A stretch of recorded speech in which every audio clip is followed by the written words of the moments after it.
Bem, amados irmãos, a graça, a paz e a misericórdia. Ontem foi falado bastante sobre vigilância e oração. Hoje, com a graça do Senhor, nós vamos tentar aprofundar um pouco mais no assunto da oração, nos trazendo o fundamento da oração e o privilégio que nós temos da oração. Amém. Eu queria, a exemplo do Adriano ontem, chamar os irmãos para ficar de pé também. Abrir as Bíblias no livro de Êxodo, capítulo 30. Nós vamos ler 10 versículos, os 10 primeiros. Êxodo 30, versículos 1 a 10. Versão revista atualizada. Mesmo. Opa. Isso. Obrigado. Êxodo 30, versículos 1 a 10. Os irmãos acharem, nós podemos ler juntos a uma voz forte. Amém. Farás também um altar para queimares nele o incenso. De madeira de acácia o farás. Terá um côvado de comprimento e um de largura. Será quadrado. E 2 de altura. E chifres formarão uma só peça com ele.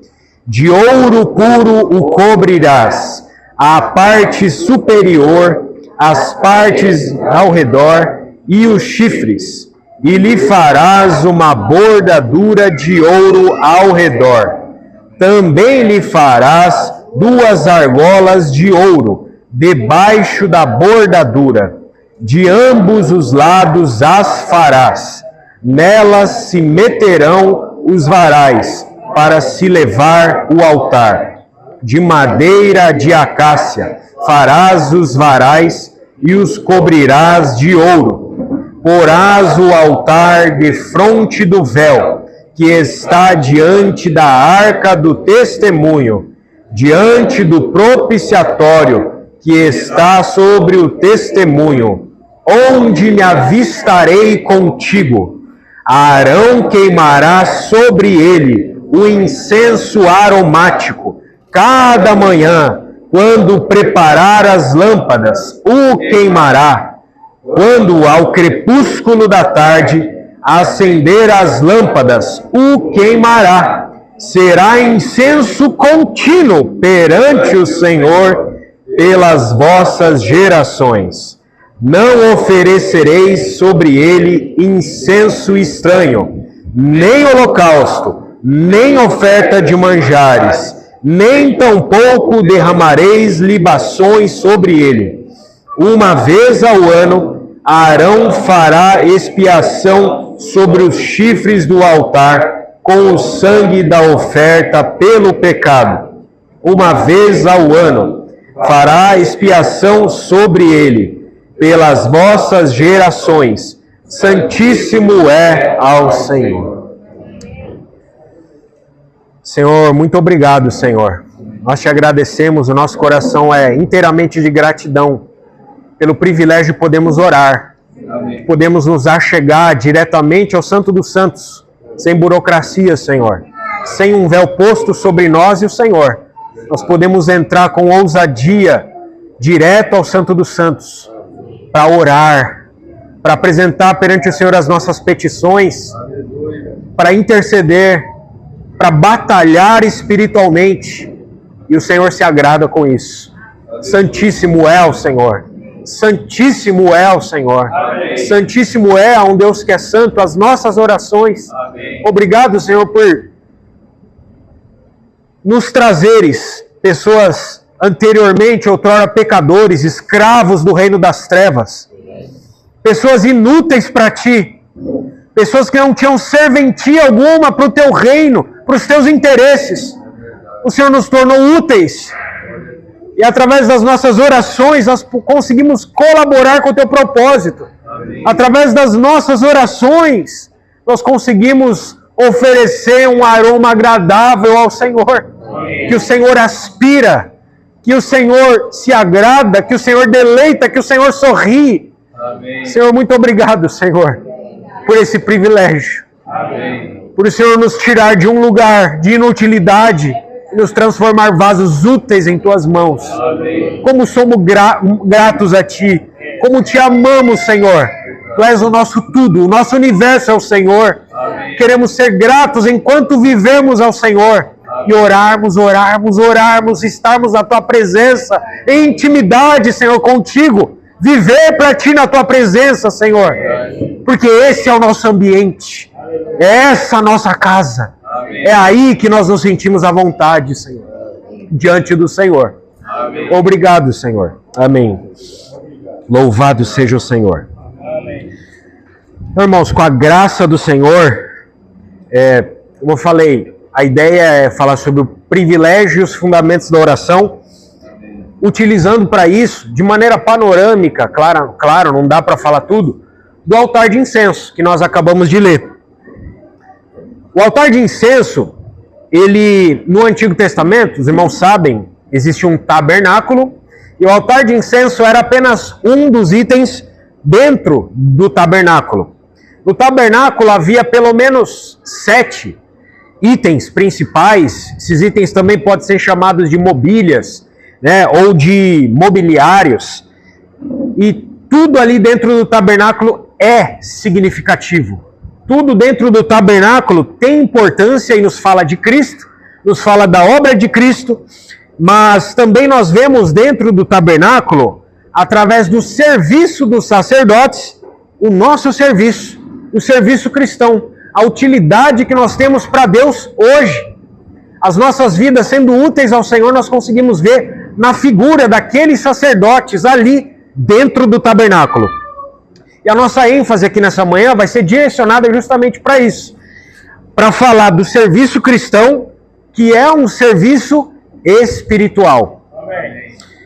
O nosso serviço, irmãos, é um serviço sagrado, é um serviço santo. E todo serviço sagrado, santo, espiritual, ele se manifesta através de práticas espirituais. Bom, o que nós fizemos aqui essa manhã foi obra do Espírito Santo. Foi obra do Espírito Santo. A oração que temos feito aqui esses dias são práticas espirituais agradáveis ao Senhor, sem dúvida alguma. Irmãos, eu confesso aos irmãos, com prazer nisso, que a necessidade de irmãos que vieram me pedir oração era exatamente as minhas necessidades. E o Senhor me falou com isso, através dessas questões, que Ele está no controle, que Ele está olhando para tudo isso, e que Ele não se esquece de nada. Então, irmãos, o serviço sagrado, quando nós falamos de serviço sagrado, o serviço sagrado não começou hoje, não começou recentemente. O serviço sagrado começou com Deus ainda na eternidade passada. Porque o sangue de Cristo, com efeito, é conhecido antes da fundação do mundo. Amém. Sempre agradou ao Filho de Deus fazer a vontade do Pai. Sim. Antes da encarnação, antes dele se tornar o Verbo eterno, Cristo já fazia a vontade do Pai. Isso é serviço sagrado. Fazer a vontade de Deus é serviço sagrado. Da maneira como Deus designou. Da maneira como Deus quer.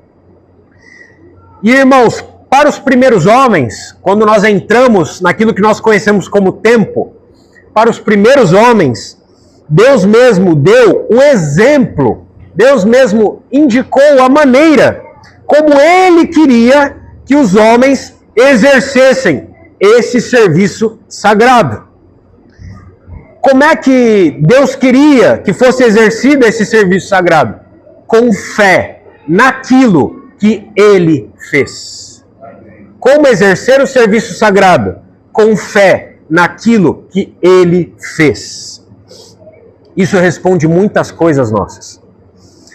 Então, irmãos, a começar com Abel, com Sete, com Enos, e aí nós avançamos, Abraão, os crentes israelitas e nos nossos dias, a igreja.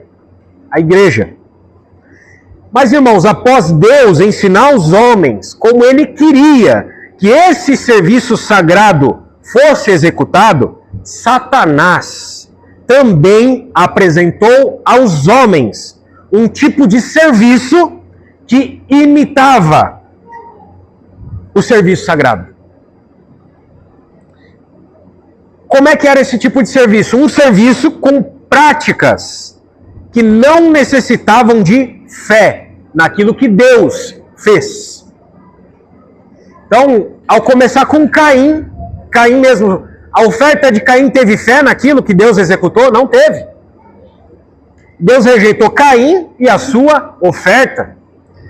Então, ao começar com Caim, os descendentes de Caim antediluvianos, e após o dilúvio com Nimrod, e depois, irmãos, os magos do Egito, para eles estavam exercendo um serviço sagrado ali. Os magos da Babilônia, o paganismo e todas as religiões de mistério.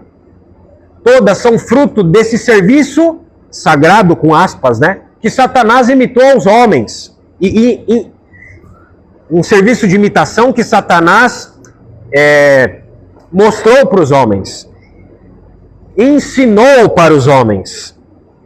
Então, irmãos, até hoje, até os nossos dias, desde os dias de Caim até os nossos dias de hoje, esse pseudo serviço sagrado também está presente no mundo, rivalizando e tentando tomar o lugar do verdadeiro serviço sagrado. Como esse pseudo serviço sagrado não precisa de fé naquilo que Deus fez, ele é facilmente difundido. Facilmente ele se espalha. E ele se infiltra em qualquer lugar que lhe dê espaço. Inclusive, irmãos, em lugares onde o verdadeiro serviço sagrado é realizado. Existem hoje no mundo uma infinidade de práticas que são chamadas de práticas espirituais.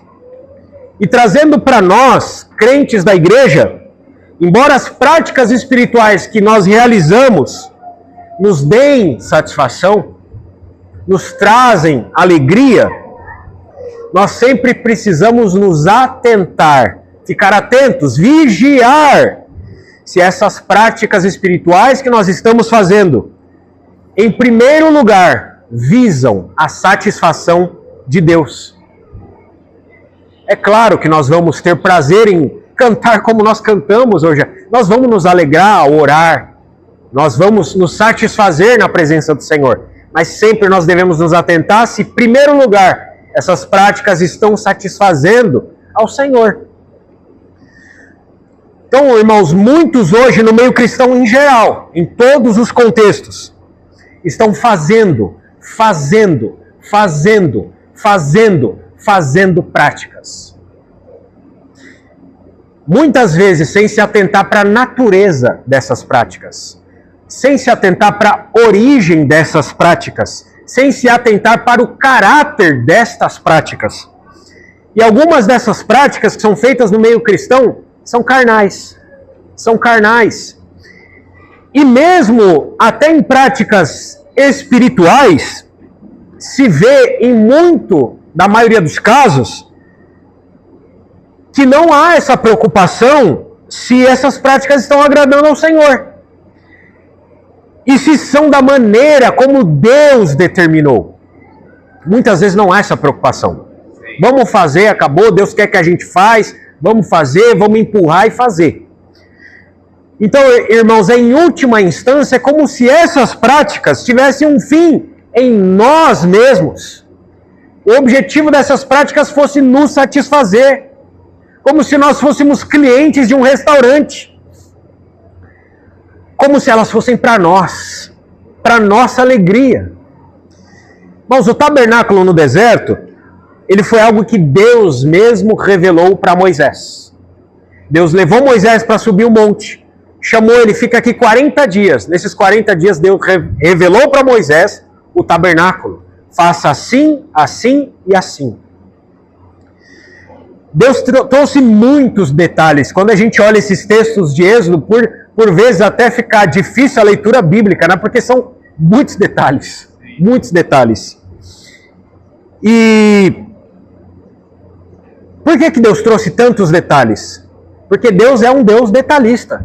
E Deus deseja que a nossa adoração e o nosso serviço sagrado a Ele também seja de acordo com os mínimos detalhes que Ele determinou.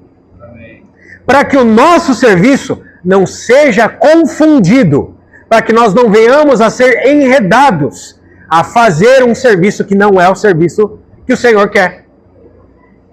Fazer outro tipo de serviço, um serviço misturado com um serviço que Satanás ensinou aos homens. Por isso Deus é detalhista. Por isso que Deus não deixa nada batido, passar batido.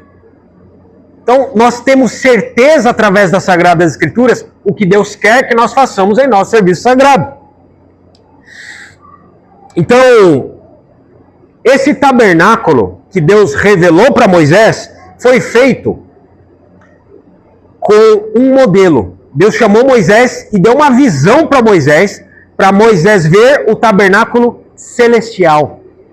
E a partir do modelo que Moisés viu na visão de um tabernáculo celestial, ele replicasse aqui na terra um tabernáculo terreno. Então, o tabernáculo terreno era para ser como um espelho do tabernáculo celestial. Assim na terra como nos céus. Jesus orou na oração, não orou? Seja feito assim na terra como nos céus. Porque o desejo de Deus é que aquilo que é executado nos céus, aqui na terra também seja executado. Então, por isso o tabernáculo. O tabernáculo, irmãos, ele pode muito nos ensinar sobre o serviço sagrado. E quando nós nos olhamos de maneira detida, de maneira atenta para o tabernáculo, e quando nós seguimos a ordem de cada item dentro do tabernáculo, quando nós seguimos a ordem de cada mobília, de cada mobiliário dentro do tabernáculo, nós conseguimos ver que Deus também faz todas as coisas com ordem. Deus não é apenas detalhista, mas Deus é um Deus de ordem. O nosso serviço cristão não é um serviço desordenado, mas é um serviço ordenado. Tudo que Deus faz tem ordem. Tudo que Deus faz tem peso, medida. E através dessa ordem dos itens do tabernáculo, irmão, veja que coisa preciosa. Nós também conseguimos perceber o estágio espiritual em que nós nos encontramos. O nosso estágio de compreensão, o nosso estágio de conhecimento de Deus e o quanto nós somos íntimos do Senhor. Então vamos passear rapidamente para o tabernáculo antes de ir para o altar de incenso. O primeiro item do tabernáculo é o quê? O altar de holocausto, ou o altar de bronze. O bronze, nas escrituras, ele sempre fala de julgamento. Julgamento. Porque, irmãos, naquele altar de holocausto, de bronze, os sacrifícios daqueles diversos tipos de animais eram feitos para expiação, para cobrir os pecados do povo. Então, irmãos, esse altar de bronze, basicamente, ele fala da obra de expiação feita pelo nosso Senhor Jesus Cristo. Jesus Cristo foi o sacrifício perfeito, a qual todos aqueles sacrifícios tipificavam, apontavam. Agora, trazendo para nós, amados irmãos, é normal, é absolutamente normal, todo novo crente, todo novo convertido, deter a sua atenção, ter a sua atenção capturada, todos os seus interesses capturados, cativos, primeiramente, dessa obra de expiação. Irmãos, através dessa obra que o Senhor Jesus fez na cruz, nós recebemos o que, irmãos? Perdão de pecados. Nós recebemos o que, irmãos? Libertação da condenação eterna. Nós éramos escravos de um reino, de um tirano que é Satanás. E ele nos transportou do reino das trevas para o reino do Filho do seu amor. Que libertação maravilhosa! Nós recebemos graça, nós recebemos misericórdia por essa obra na cruz. Tudo isso é maravilhoso. Mas o problema, amados irmãos, é que muitos crentes, após 5 anos, após 10 anos, após 20 anos, após 50 anos de conversão, ainda estão estacionados nesse primeiro item do tabernáculo. Esse item é só o começo. É só o começo. Um dos motivos disso, porque muitos crentes ficam estacionados, é porque em muitos contextos cristãos não se ensina mais nada além disso, da obra da cruz. E nós nos regozijamos pela salvação. Não estou falando que não tem que regozijar, tem sim e muito. Mas esse é o primeiro passo. Esse é o começo da fé cristã. O segundo item dentro do tabernáculo, bacia de bronze. A água que corria dentro dessa bacia de bronze, ela servia para a purificação das mãos dos sacerdotes para o serviço sagrado. Para mexer com as coisas santas, eles precisavam lavar as mãos. Deus também é um Deus higiênico. Então, irmãos, a bacia, o que ela fala para nós? De como deve ser a vida do crente dali em diante. Cristo morreu por você, como você deve viver dali em diante. Efésios capítulo 5 nos diz que Cristo amou a igreja, aleluia, e a si mesmo se entregou por ela. Esse é o primeiro item, altar de holocausto. Só que o versículo não para aí. O que o versículo continua dizendo? Para que a santificasse. Cristo amou a igreja e a si mesmo se entregou por ela, para que a santificasse, por meio da lavagem de água pela palavra. Pela palavra. Então, irmãos, aqui nós damos um passo além do altar de holocausto. Os crentes que estão no primeiro item estão muito felizes pela obra que Cristo fez, mas eles não ainda tiveram luz suficiente para olhar para si mesmos. É isso que a bacia faz. A bacia faz nós olharmos para nós mesmos. A água dentro da bacia de bronze fazia refletir a imagem de quem estava ali lavando as mãos. Ele olhava para aquela bacia enquanto lavava as mãos, ele via a si mesmo. Isso nos mostra, irmãos, a palavra de Deus nos revelando o nosso interior por meio do Espírito Santo, que também é um símbolo da água, Espírito Santo. Então, irmãos, aqui já começa a obra do Espírito Santo em nós, mostrando o quê? Pecados a serem confessados, mostrando más intenções dos nossos corações e que nós precisamos, sim, de um caráter transformado. O bronze aqui é da palavra nos julgando. Se no primeiro, o altar de holocausto, o bronze era julgando o Senhor, morrendo na cruz por nós, na bacia de bronze, o bronze é a palavra nos julgando, expondo as más intenções dos nossos corações, as nossas motivações carnais. E há crentes que também estão estacionados aqui. Há crentes que vão para a reunião, reconhecem que o Senhor é o seu Salvador, mas quando você vai falar com eles, irmãos, eu sou tão ruim, eu sou tão mal. Eles estão na bacia, eles estão vendo a si mesmos. Então, irmãos, o primeiro e o segundo item dentro do tabernáculo ainda estão do lado de fora, no átrio exterior. Já o terceiro item do tabernáculo está dentro daquilo que é chamado de santo lugar. E esse item, ou mobiliário, é a mesa dos pães, da proposição.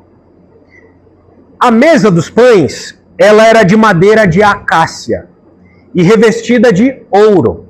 A madeira de acácia é uma madeira incomum, embora seja uma madeira que se encontra em abundância no deserto, em ambientes hostis, regiões de dificuldade e regiões desérticas onde não tem água para beber. E essa madeira de acácia, ela suporta grandes dificuldades. A madeira de acácia, o que ela nos fala? De uma humanidade de Cristo, da humanidade de Cristo. E o ouro, o que o ouro fala? Da natureza divina. Já os pães, o que são os pães? Pães são alimentos preparados. Para você fazer um pão, o trigo precisa ser moído até virar farinha. E a farinha precisa ser misturada. E a farinha precisa ser assada. Isso nos fala o que, irmãos? De Cristo como nosso alimento preparado através da palavra por meio do Espírito Santo. E ao mesmo tempo, nós sendo santificados por meio da ação do Espírito Santo e sendo alimentados pelo Senhor em nossa jornada no deserto. E também nos fala da comunhão com Cristo, porque pão fala de comunhão. O pão naquela época era algo que você repartia. Pão também nos fala da comunhão com Cristo através do Espírito Santo. O crente que está aqui nesse estágio terceiro do tabernáculo, ele não apenas consegue ver na palavra que ele precisa de avanço espiritual, mas ele também consegue já se alimentar de Cristo. Ele não depende muito de outras pessoas para avançar na jornada cristã. Ele mesmo consegue preparar o seu próprio alimento. Ele mesmo consegue olhar para dificuldades que está passando, olhar a palavra, mesclar com oração, com louvores, e ele se alimentar do Senhor nessa difícil jornada no deserto. O quarto item dentro do tabernáculo, candelabro. Candelabro. O candelabro, irmãos, é interessante porque ele era de ouro batido. Era um ouro batido. Batido. Martelada, batido. Ouro batido. Então esse candelabro era feito de uma única peça de ouro que ia sendo batida, até se tornar do jeito pretendido. Esse candelabro ele tinha uma haste central e 6 braços, né? 3 de um lado, 3 do outro, 3 braços ou hastes. E em cada um desses braços havia lâmpadas que eram acesas com azeite. Essas lâmpadas tinham um pavio e o azeite fazia pegar fogo ali e queimar aqueles pavios para acender luz. Irmãos, nós sabemos que o azeite também é um símbolo do quê? Do Espírito Santo. O candelabro ele servia para iluminar. E, irmãos, isso aplicado ao crente, ele é o crente que, além de alimentado pela palavra de Deus, é um crente que é luz. É o crente que é luz. A palavra de Deus diz, vós sois a luz do mundo. Aleluia.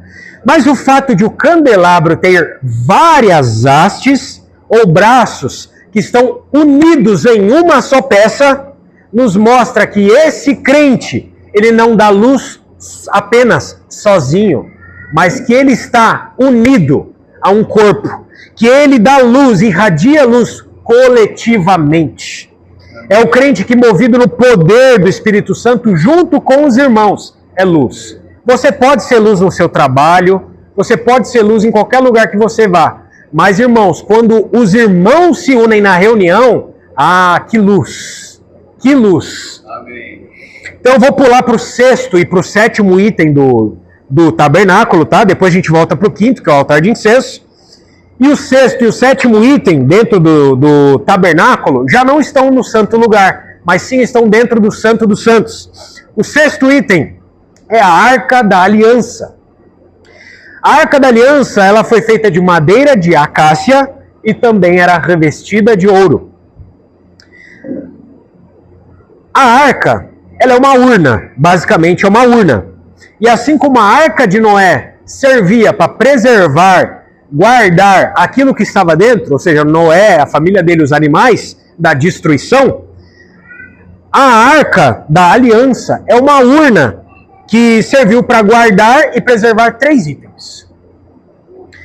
Irmãos, para pensar um pouco. Você só guarda aquilo que é importante. Aquilo que é da sua intimidade. Diferente daquilo que está à mostra. Aquilo que você mostra para os outros, aquilo que está aos olhos de todos, ao alcance de todos, isso não pode ser chamado de íntimo. Então, tudo aquilo que era guardado dentro da Arca da Aliança nos fala de intimidade. O primeiro item guardado dentro da Arca da Aliança era o quê? As 2 tábuas de pedra que Moisés recebeu de Deus. Essas 2 tábuas de pedra nos falam da palavra guardada no coração do crente. Não é apenas uma palavra exterior que vai te iluminar, mas é uma palavra que você guarda para dentro de si com prazer. Irmãos, isso é fruto do trabalho do Espírito Santo na vida do crente, imprimindo as leis de Deus em nossas mentes e escrevendo as leis de Deus em nossos corações. Então, irmãos, o crente, aquele obedece a Deus por prazer. O segundo item dentro da Arca da Aliança, maná escondido. O que fala o maná escondido? A experiência do vencedor. Tem até uma das cartas da igreja fala, dar-lhe-ei o maná escondido. Irmãos, o que fala o maná escondido?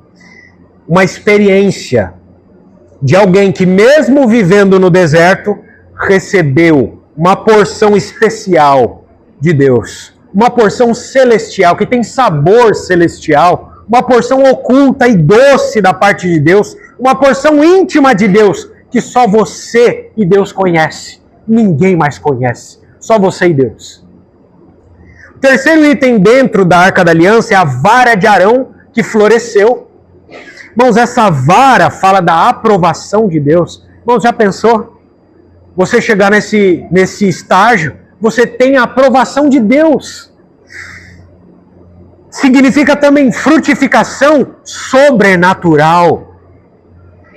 E esse item também fala do crente experimentar em sua vida diária a vida que surge da morte, a ressurreição. É uma intimidade tão profunda que esse crente tem com Deus, que é capaz de, por onde ele passar, ele trazer vida dentre os mortos. Agora, irmãos, saindo de dentro da Arca da Aliança e falando do sétimo item, que também está relacionado à intimidade, é o propiciatório. O propiciatório basicamente é a tampa da arca. Você tinha esses 3 itens guardados lá e o propiciatório é a tampa da arca. Essa tampa é um retângulo, né, basicamente, e ela também era de madeira de acácia revestida com ouro. Nessa tampa ficava em cada uma das extremidades 2 querubins de ouro, né? E esses querubins, eles tinham as suas faces voltadas para o centro da tampa da arca. E no centro da tampa da arca, desse propiciatório, o que era feito ali? Era aspergido sangue. O propiciatório, então, ele nos fala de que aquilo que um dia foi um lugar de julgamento, por conta do sangue, por causa do sangue derramado, esse lugar que outrora era um lugar de julgamento, se tornou um lugar de um encontro gracioso. O lugar que era para Deus ter nos matado por conta da nossa pecaminosidade, se tornou um lugar onde nós nos aproximamos de Deus com confiança, com alegria.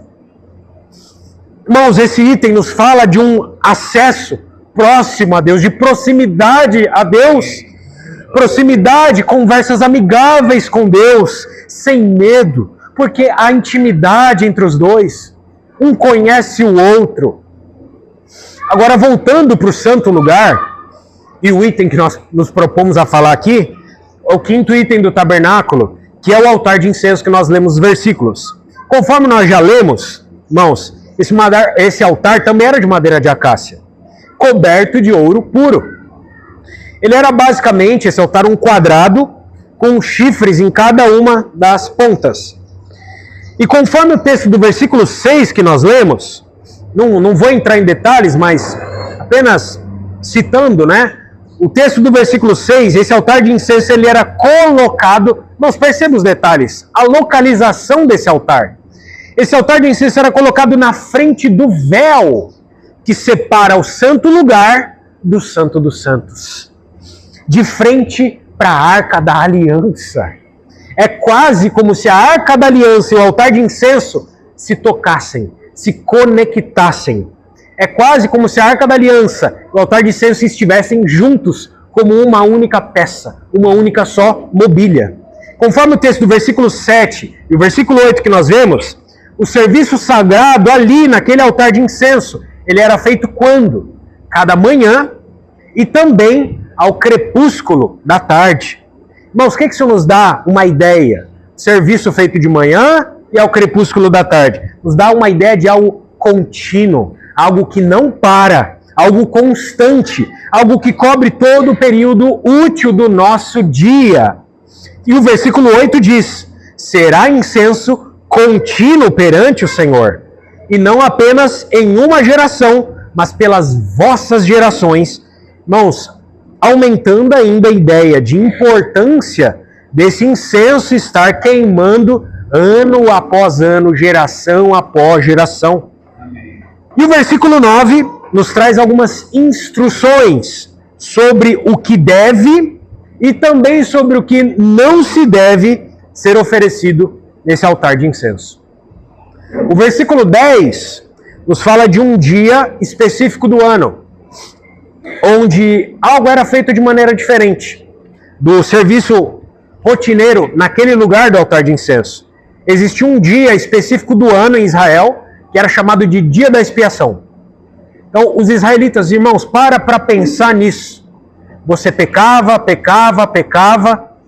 os pecados iam se acumulando, igual você utilizar um cartão de crédito, né? Você comprou uma coisa, aquilo está sendo acumulado. Aí você compra outra coisa, passa o cartão de crédito, aquilo está sendo acumulado. E você vai comprando, a fatura só aumentando, a fatura aumentando. Irmãos, os israelitas ficavam um ano inteiro assim, com a fatura aumentando. E chegava o dia da expiação, era o dia da fatura ser paga diante de Deus. Era o dia da expiação. Então, o sumo sacerdote entrava no Santo dos Santos, aspergia o sangue sobre o altar, com aqueles sinos ali, num ambiente de terror, de medo, porque ele podia ser morto se ele não fizesse as coisas conforme a lei. E quando ele voltava, todo mundo comemorava, porque a expiação tinha sido feita, a fatura tinha sido paga. Então, irmãos, naquele dia específico da expiação, é que o versículo 10 diz, aquela própria mobília, que é o altar de incenso, também tinha de ser purificada com sangue.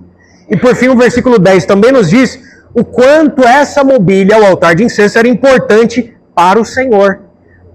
Quando nós olhamos as palavras, Santíssimo é ao Senhor. Santíssimo é ao Senhor. Então, irmãos, ao nós vermos a importância que Deus mesmo dava ao altar de incenso, nós também conseguimos ter uma ideia de que a importância das nossas orações também deveriam crescer para nós. Agora, convidar os irmãos, não precisa ler junto por causa do tempo, mas Êxodo capítulo 30, versículos 34 a 38. Ainda falando sobre o altar de incenso, mas especificamente sobre o incenso que era oferecido dentro desse altar. Êxodo capítulo 30, versículos 34 a 38.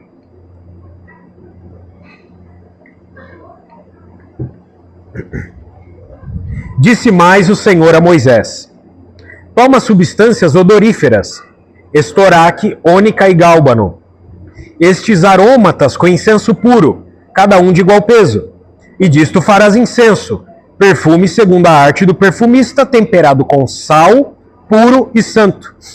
Uma parte dele reduzirás a pó, e o porás diante do testemunho na tenda da congregação, onde me avistarei contigo, será para vós outros santíssimo. Porém o incenso que fareis, segundo a composição deste, não o fareis para vós mesmos. Santo será para o Senhor. 38. Quem fizer tal como este para o cheirar, será eliminado do seu povo.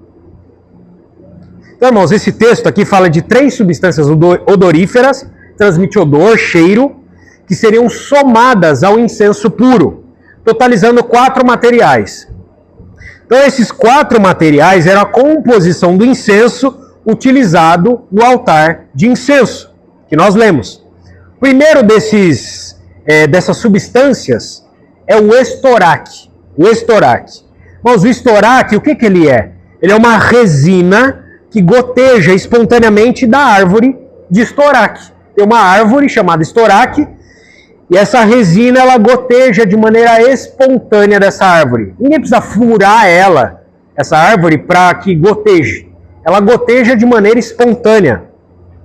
Então, irmãos, isso está associado e nos fala da voluntariedade de Cristo, da espontaneidade de Cristo. E também trazendo para nós do nosso servir ao Senhor, do nosso serviço ao Senhor, de maneira voluntária. O verdadeiro serviço ao Senhor, ele não é fruto de coação. O verdadeiro serviço ao Senhor, ele não é forçado. O verdadeiro serviço ao Senhor não é encarado como uma obrigação. Mas, irmãos, nós servimos ao Senhor porque nós queremos servir. Nós servimos ao Senhor porque o amamos. Nós servimos ao Senhor porque somos escravos dele. E é como aquele escravo que tem a orelha furada, que poderia sair livre, mas ele fala: eu amo o meu Senhor, eu quero ser dele para sempre. É um serviço voluntário ao Senhor. Nós servimos ao Senhor porque desejamos servi-lo. Nós servimos ao Senhor porque, irmãos, ao colocar em uma balança todas as atividades que nós poderíamos fazer em uma vida humana, de um lado, e nós colocarmos do outro lado da balança, servir ao Senhor pesa mais. Amém. Tem mais valor servir ao Senhor do que qualquer coisa, irmãos. Muitos talvez estejam numa casa na praia nesse exato momento, uma mansão, tenham carros de luxo, mas nós estamos aqui fazendo o quê? Servindo ao Senhor. Amém. Não tem nada melhor do que isso. Nosso serviço no Senhor não é vão. O nosso serviço feito no Senhor é um serviço que dura para a eternidade. Muitas coisas nós podemos fazer lá fora que não terão valor eterno, terão um valor passageiro.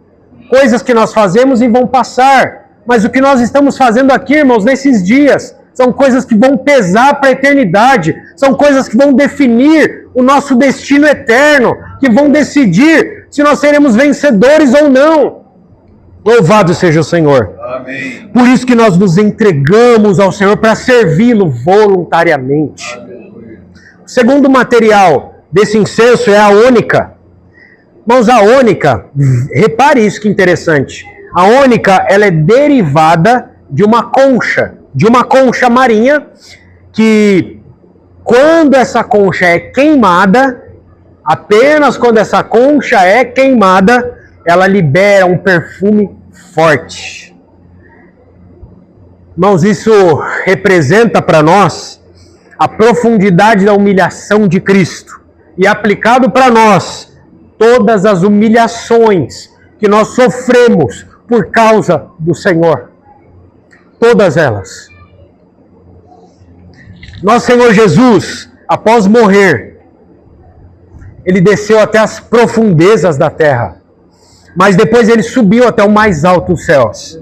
Da mesma forma, irmãos, o crente humilhado pelas coisas do Senhor, o crente que se rebaixa pelas coisas do Senhor, que escolhe uma posição de servo, uma posição humilde diante do Senhor, com um coração contrito, um coração quebrantado diante do Senhor, as orações dele chegam até o mais alto dos céus. A oração, ela sobe e penetra os ouvidos de Deus. Esse é o segundo material. Agora, o terceiro material é o gálbano. E o gálbano também é uma resina, mas é uma resina que ela é extraída através de incisões. Incisões feitas na raiz ou na base do caule, de plantas específicas ali da região do Oriente Médio. Irmãos, após essas incisões no gálbano, essa planta, ela solta um látex que, quando esse látex se seca, ele se transforma em uma resina sólida, ou gomosa, de cor amarelada ou cor esverdeada. E o gálbano, ele tem um odor. Qual que é o odor do gálbano? É um cheiro meio amargo. Só que, irmãos, veja que interessante. Sozinho, o gálbano, ele tem um cheiro amargo. Mas quando o gálbano é misturado, o gálbano acaba realçando e preservando o perfume das outras substâncias que são misturadas com ele. Isso, irmãos, nos fala dos sofrimentos severos. Não são qualquer sofrimento, sofrimentos severos, amargos, que Cristo suportou para gerar um corpo coletivo. Irmãos, isso aplicado para nós, nos fala dos nossos sofrimentos severos, situações amargas que nós experimentamos aqui, sendo úteis para o nosso serviço sagrado, na coletividade. E também nos fala, obviamente, de serviço coletivo, porque o gálbano sozinho é amargo. Mas quando ele está unido a outros, ele realça e preserva o perfume de outro. Bom, pensa nisso, o perfume de outro. Então, essas incisões feitas na raiz, na base do caule, assim como no gálbano, quando feitas em nós. Esses sofrimentos, quando misturados na vida cristã com os irmãos, elas realçam o perfume de Cristo exalado para Deus. Amém. E também preservam esse perfume, não permitindo que ele se vá. O perfume de Cristo é cheiro de vida para vida e cheiro de morte para morte também. Então, o quarto material do incenso era o próprio incenso, em sua forma pura, sem mistura. Isso nos fala da pureza e da santidade de uma vida imaculada de Cristo. E isso aplicado para nós, significa que Deus está trabalhando em nós pureza. Pureza. Irmãos, o Senhor, Ele trabalha em nós a pureza, nos separando daquilo que nos impede de ser úteis ao Senhor. Amém. Talvez pessoas que estão atrapalhando a nossa utilidade ao Senhor. Talvez, como nós falamos aqui, né? Redes sociais, jogos. Irmãos, existe uma infinidade de coisas. Anseios. Por isso que, irmãos, por vezes Deus permite frustrações amorosas em nossas vidas. Porque Deus está nos separando para o seu único e exclusivo uso. Porque nós somos um povo de propriedade exclusiva de Deus. E Deus é um Deus ciumento. Ele não quer nos dividir e não vai nos dividir com nada. E Ele vem para tomar aquilo que é dele por direito. É claro, se nós formos humildes e entregarmos o nosso coração ao Senhor, como nós cantamos aqui. Agora, se nós formos pessoas obstinadas, se nós formos pessoas duras, o Senhor, Ele permite que nós vamos e quebremos a nossa cara. E nós nos tornamos pessoas menos úteis nas mãos de Deus. Então, irmãos, Deus nos separa para nós sermos úteis nas mãos dele, nos dando vidas sem mistura, vidas puras, sem mistura com as coisas do mundo, a fim de nos apresentar puros para Ele naquele dia. Versículo 35 desse texto que nós lemos diz que o incenso, ele era temperado com sal. Temperado com sal. O sal é um elemento bastante conhecido, né? Ele é um elemento que ele evita a decomposição, ele também limpa, ele também purifica, ele mata germes. E o sal na Bíblia, ele também era utilizado para firmar alianças. Então, temperar o incenso com sal significa que aquele incenso não seria comum ou algo que Deus permitiria que se estragasse com o tempo, mas seria algo separado para o uso exclusivo de Deus por tempo permanente. Então, temperar o incenso com sal nos fala de algo feito para durar, algo feito para a eternidade, mas também fala de um serviço ao Senhor sem segundas intenções. Orações e louvores puros, sem corrupção, sem germes. E o versículo 36 nos fala de uma parte desse incenso. Irmãos, repara esse versículo. Que pérola preciosa. Versículo 36. Uma parte deste incenso era reduzida a pó.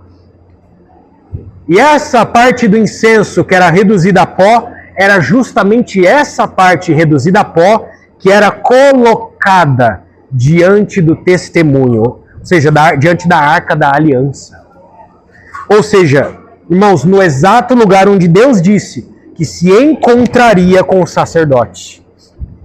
Esse incenso que virou pó apresentado diante de Deus, significa que para se apresentar diante de Deus, na presença de Deus, ele exige refinamento. Nada grosso, nada inteiro podia estar ali presente diante do Senhor. O processo de moagem daquele incenso até virar pó são os sofrimentos.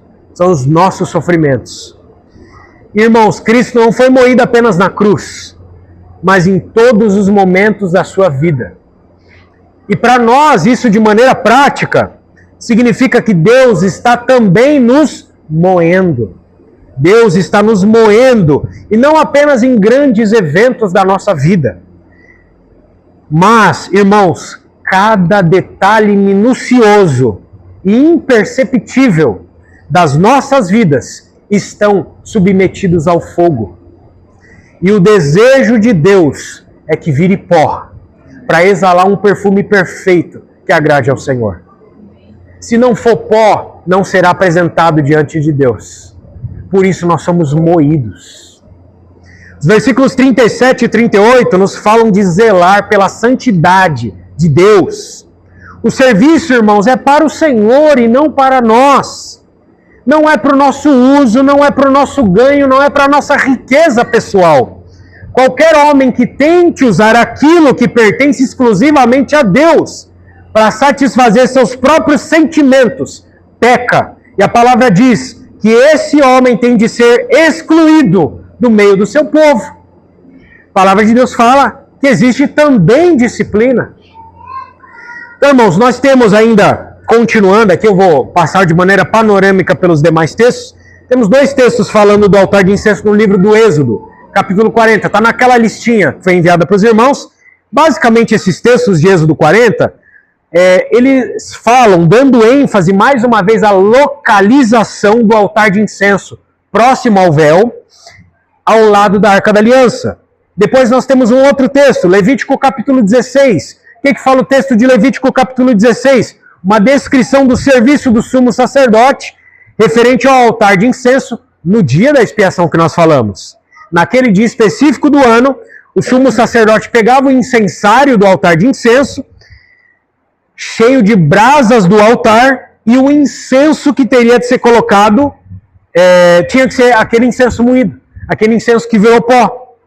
Esse incenso era colocado sobre fogo, criando, irmãos, para que quando o sumo sacerdote entrasse no Santo dos Santos, uma nuvem de incenso, uma nuvem. Então colocava o fogo naquele incenso que virava pó e tinha uma nuvem de incenso para ele entrar dentro do Santo dos Santos. Por que isso, irmãos? Porque somente naquele dia do ano inteiro, como nós falamos, ele entrava ali no Santo dos Santos. E então a nuvem de incenso cobria o propiciatório, onde Deus estava, impedindo que a carne pecaminosa do sumo sacerdote fosse morta. O incenso impedia que ele fosse morto, essa nuvem de incenso. Então, irmãos, esse texto também enfatiza que, de alguma forma, o incenso que virou pó, ele entra dentro do Santo dos Santos. Mas só o incenso que vira pó entra dentro do Santo dos Santos. Vamos guardar isso, depois a gente volta a falar disso. Vamos olhar para os outros itens do tabernáculo de novo agora. Irmãos, alguma coisa do candelabro entrava dentro do Santo dos Santos? Não entrava. A mesa dos pães entrava dentro do Santo dos Santos? Não entrava. Bacia de bronze, alguma coisa da bacia de bronze também não entrava. Mas do altar de bronze, do altar de holocausto, entrava sim. Então, o que entra do altar de bronze são as brasas que são tiradas do altar de bronze, colocadas no incensário do altar de incenso, e também o sangue que era aspergido no propiciatório da tampa da Arca da Aliança, ele era o sangue dos animais que foram mortos onde? No altar de bronze, altar de holocausto. Então esse ato do sumo sacerdote de entrar no Santo dos Santos uma vez por ano, irmãos, com esses elementos, né, que é um ato intercessor a favor do povo de Deus, nos mostra o seguinte: esse sangue dos animais é como a obra de Cristo. Bom, sem a obra de Cristo ninguém entra na presença de Deus. O sangue derramado. E esse incenso moído submetido a fogo, que nos dá acesso à presença de Deus, mas aqui falando na presença de Deus naquele dia, é a obra do Espírito Santo feita em nossas vidas. Então, irmãos, depois do texto de Levítico, nós temos o texto de Números, capítulo 16. Nesse texto de Números, capítulo 16, nós temos outro episódio onde o incenso foi utilizado nas Escrituras. Para que foi utilizado o incenso em Números 16? Para provar quem é quem diante de Deus. Pode falar. E essa nuvem está cheirosa.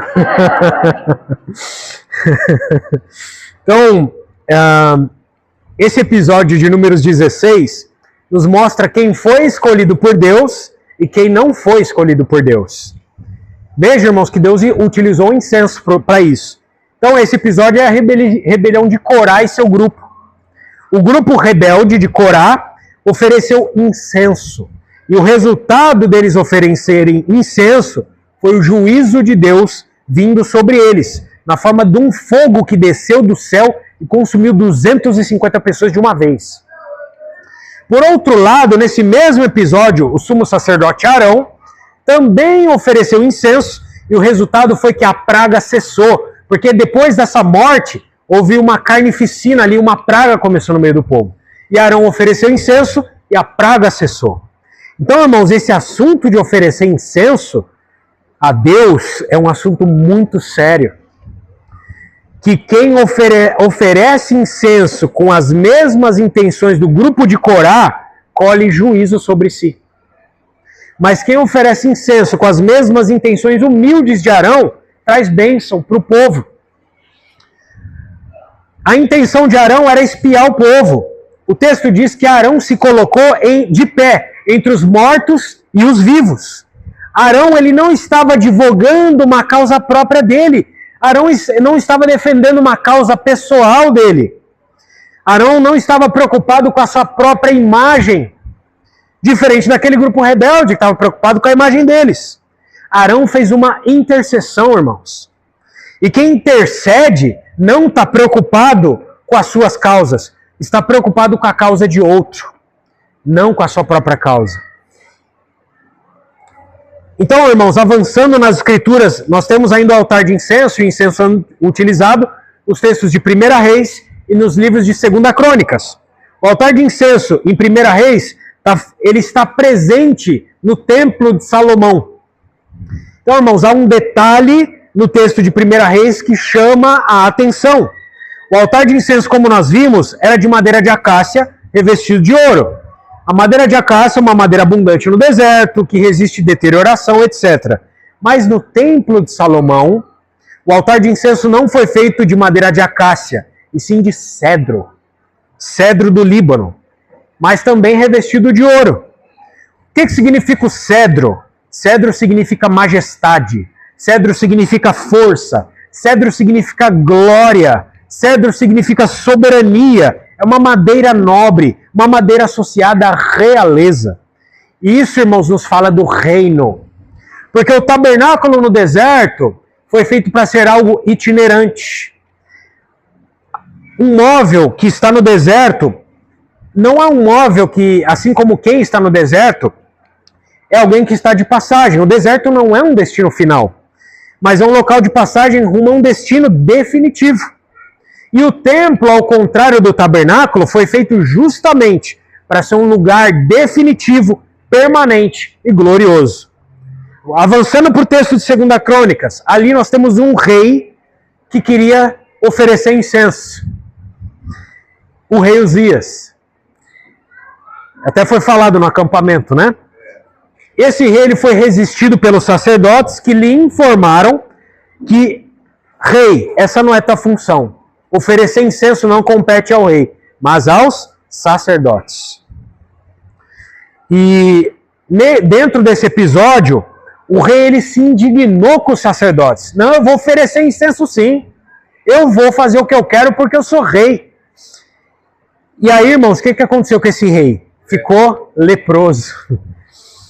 E é interessante que o texto diz que a lepra saiu na testa do rei junto a que lugar do tabernáculo? Do templo, junto do altar de incenso. E esse rei ficou leproso até o dia da morte dele, vivendo numa casa separada, e nem o ofício de rei, a função de rei, ele pôde exercer mais. O filho dele teve que ser rei no lugar dele. Isso nos diz, irmãos, que oferecer incenso é uma tarefa exclusiva dos sacerdotes. Então, irmãos, nós não estamos mais naquela época. E nós, no Novo Testamento, todos nós somos sacerdotes. Louvado seja o Senhor.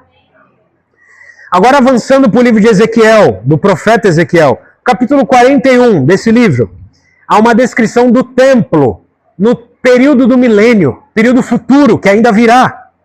E o altar de incenso também está ali presente, maior em tamanho do que o que havia anteriormente, e o texto diz que esta é a mesa que está perante o Senhor.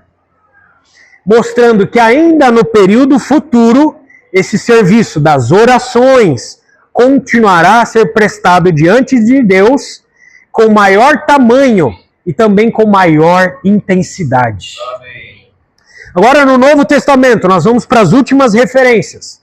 No Evangelho de Lucas, capítulo 1, nós temos o pai de João Batista, a história do pai de João Batista, Zacarias, um profeta de Deus, um sacerdote de Deus. O texto diz que Zacarias entrou no santuário para queimar incenso. E enquanto Zacarias queimava incenso dentro do santuário, o que havia do lado de fora do santuário, ou do templo ali? Havia uma multidão do lado de fora da porta do santuário fazendo o quê? Orando. Enquanto ele estava oferecendo o incensário, uma multidão do lado de fora orando. E então, irmãos, o que aconteceu? Apareceu um anjo do Senhor em pé que falou com Zacarias.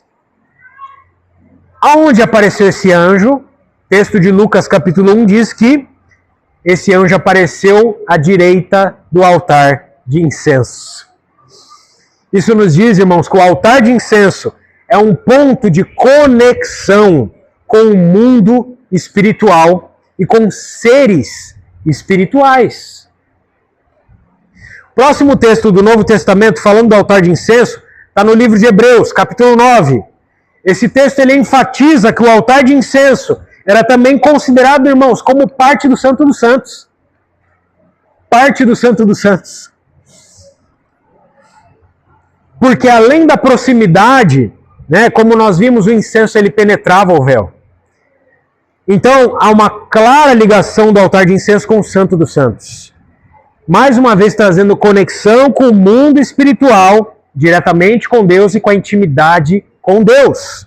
Agora as últimas referências estão no livro de Apocalipse. E agora, irmãos, eu queria convidar os irmãos, Apocalipse 5:8. Esse versículo é um versículo maravilhoso, é um versículo chave. Apocalipse 5:8. Eu vou ler aqui, mas os irmãos podem acompanhar. E quando tomou o livro, os 4 seres viventes e os 24 anciãos prostraram-se diante do Cordeiro, tendo cada um deles uma harpa e taças de ouro cheias de incenso, que são as orações dos santos. Irmãos, talvez na Bíblia, até essa altura, ficasse em suspenso do que fala o altar de incenso. Mas aqui, Deus nos esclarece de maneira muito clara o que é o altar de incenso. O texto ele é muito enfático. Tudo está claro aqui. O incenso são as orações dos santos. Agora Apocalipse capítulo 8, versículos 3 a 5. Apocalipse 8, 3 a 5. Veio outro anjo e ficou em pé junto ao quê? Ao altar de incenso, com um incensário de ouro. Irmãos, isso aqui é o altar de incenso celestial. E foi-lhe dado muito incenso para oferecê-lo com as orações de todos os santos sobre o altar de ouro que se acha diante do trono. E da mão do anjo subiu à presença de Deus a fumaça do incenso, com as orações dos santos. E o anjo tomou o incensário, encheu do fogo do altar e o atirou à terra. E houve trovões, vozes, relâmpagos e terremoto. Então, irmãos, esse texto aqui de Apocalipse 8, junto com outros textos bíblicos, né, nos mostram mais uma vez que há um tabernáculo celestial com um altar de incenso celestial. Irmãos, é justamente para lá, para esse altar de incenso do tabernáculo celestial, que as minhas e as suas orações vão. Amém. Cada oração que foi feita aqui foi enviada direto para esse altar de incenso do tabernáculo celestial. Amém. Então, irmãos, no tabernáculo terreno, o sumo sacerdote, uma vez ao ano, pegava aquele incenso moído até virar pó, atravessava o véu, entrava dentro do Santo dos Santos com aquela névoa de incenso. Mas, irmãos, conosco não é assim. Nós não fazemos uma oração uma vez ao ano. As verdadeiras orações que nós fazemos ao Senhor, irmãos, chegam direto ao trono de Deus, sem passar por véu, porque esse véu já está rasgado. E ainda aqui nesse texto que nós lemos, nós vemos que o resultado de orações se tornou motivo de juízo na terra. As orações dos santos trarão o juízo de Deus na terra. O texto de Pedro diz, esperando e apressando a vinda do dia de Deus. Nós podemos apressar a volta do Senhor, irmãos. Amém. Como nós podemos fazer isso?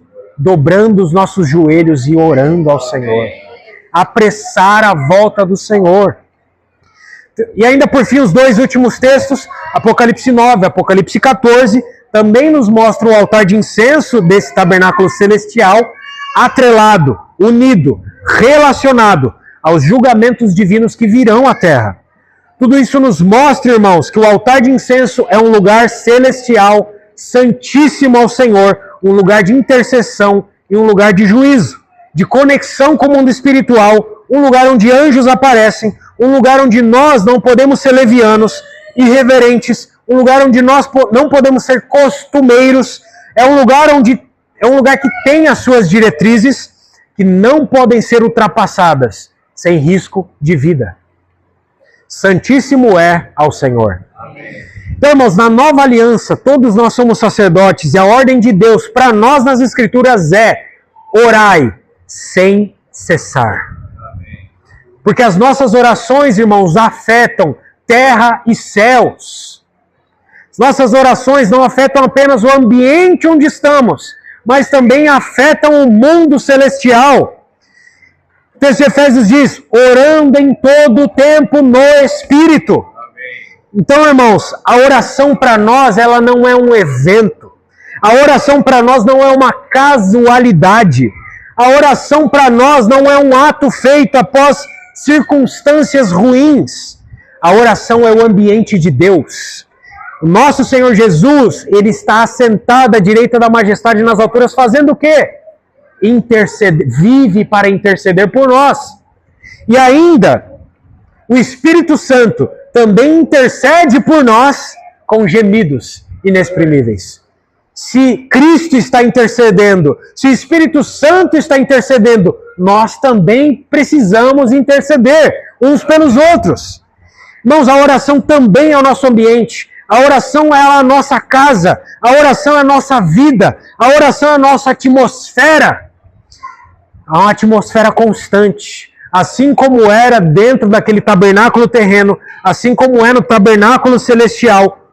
O incenso ele era oferecido em todas as manhãs e também no crepúsculo da tarde. O incenso era oferecido de maneira contínua ao Senhor. O altar de incenso, irmãos, definitivamente nunca foi sobre cheiro, sobre odor, mas o altar de incenso ele fala de um incenso vivo, do crente diante de Deus. Fala da nossa proximidade com Deus, do nosso relacionamento com Deus. Mas ainda assim, lembrando mais uma vez, no altar de incenso não pode ser oferecido qualquer coisa. O texto de Tiago no Novo Testamento nos diz, pedis e não recebeis porque pedis mal, para esbanjares nos vossos prazeres. Nem toda oração é sincera, precisamos reconhecer isso. Nem toda oração ela é pura, nem toda oração é alinhada com a verdade e com a vontade de Deus. E esse incenso impuro, carregado de motivações pessoais, é uma abominação para Deus. E como o Senhor nos ama, amados irmãos, e como o Senhor ele é o nosso dono, e Ele é o nosso Senhor, e como o Senhor também deseja nos usar, e deseja proximidade e intimidade conosco, Ele se torne, que a nossa adoração se torne como aquele incenso moído que se tornou pó. O Senhor ele não quer uma adoração que tem pedaços de orgulho, uma adoração que tem pedaços de intenções carnais. Por isso, irmãos, os sofrimentos. Os sofrimentos. Por isso, irmãos, nós estamos sendo dia a dia moídos. Por amor de Ti, somos entregues à morte o dia todo. Para que em nosso corpo se manifeste a vida de Jesus. Por isso que o Espírito Santo está nos refinando dia após dia. No tabernáculo, a partir da bacia de bronze, nós somos confrontados. Na mesa dos pães, o que acontecia com os pães? O trigo era moído e assado. O candelabro, que é de ouro batido, ele dá a luz, e o azeite queimava o pavio da lâmpada. E o incenso oferecido no altar de incenso, ele tinha de ser puro. A ônica fala das humilhações que nós sofremos. O gálbano é extraído através de incisões. Por isso, irmãos, o texto de Tiago também nos diz: tende por motivo de toda alegria o passardes por diversas provações, por várias provações. Não, Pedro diz, não estranheis o fogo ardente que surge no meio de vós destinado a provar-vos. Todo evento, toda situação, toda circunstância, todas as pessoas na vida de um crente não são por acaso. As situações que nós consideramos as mais insignificantes, todas elas foram arranjadas por Deus para nos moer. Irmãos, às vezes é o problema na parte hidráulica da sua casa, problema com o seu carro, problema na parte elétrica, a semana é difícil, problema de saúde, problema de sono, problemas familiares, problemas no trabalho, ataques de Satanás que Deus permite. Tudo isso, em tudo isso, Deus elimina os nossos excessos, do nosso incenso para Ele. Em todas essas circunstâncias, Deus elimina esses pedaços grossos que há em nós, a fim de nos apresentar diante dEle, não apenas hoje um serviço agradável para Ele, mas o objetivo de Deus é nos apresentar naquele dia puros diante dEle. Um incenso puro, para que Ele tenha prazer em nós, assim como Ele tem prazer em Jesus, para que quando Ele olhar para nós, Ele também veja Jesus, e só veja Jesus. Amém. Louvado seja o Senhor. Senhor, mais uma vez nós nos entregamos a Ti, Senhor, em oração. Senhor, que essas palavras possam reforçar o sentimento de nós orarmos de maneira intensa ao Senhor. Conforme os dias da Tua vinda se aproximam, Senhor, nós não queremos perder tempo. Nós não queremos desperdiçar o tempo nas orgias, nas embriaguez e com os cuidados deste mundo. Nós queremos vigiar todo o tempo orando. Nós não queremos desperdiçar a nossa vida com aquilo que não é o Senhor, com aquilo que não Te agrada. E, Senhor, nós queremos valorizar, discernir o Senhor em todos os sofrimentos da nossa vida. Senhor, nos moe mesmo, Senhor, até virarmos pó, porque o nosso objetivo é entrar na Tua presença, Senhor. Nosso objetivo é sermos puros ao Senhor, porque vai valer a pena. Tudo que passamos hoje vale a pena para o nosso serviço ao Senhor e para naquele dia estarmos em pé diante da vinda do Filho do Homem. Louvado seja o Teu nome, Senhor. Glorificado e exaltado seja o Senhor. Muito obrigado por tudo, Senhor. Obrigado por cada provação. Obrigado por cada dificuldade. Obrigado porque em tudo o Senhor está presente. O Senhor nunca está ausente. Obrigado, Senhor, porque o Senhor está nos refinando. E naquele dia nós vamos ver o fruto do penoso trabalho que o Senhor tem feito em nós. Nós agradecemos a Ti, Senhor. Aspira essas orações que estão sendo feitas aqui esses dias como algo agradável ao Senhor. Nós não estamos fazendo isso para nós mesmos, mas é para o Senhor, para a Tua glória, Senhor. Em nome de Jesus. Amém. Amém.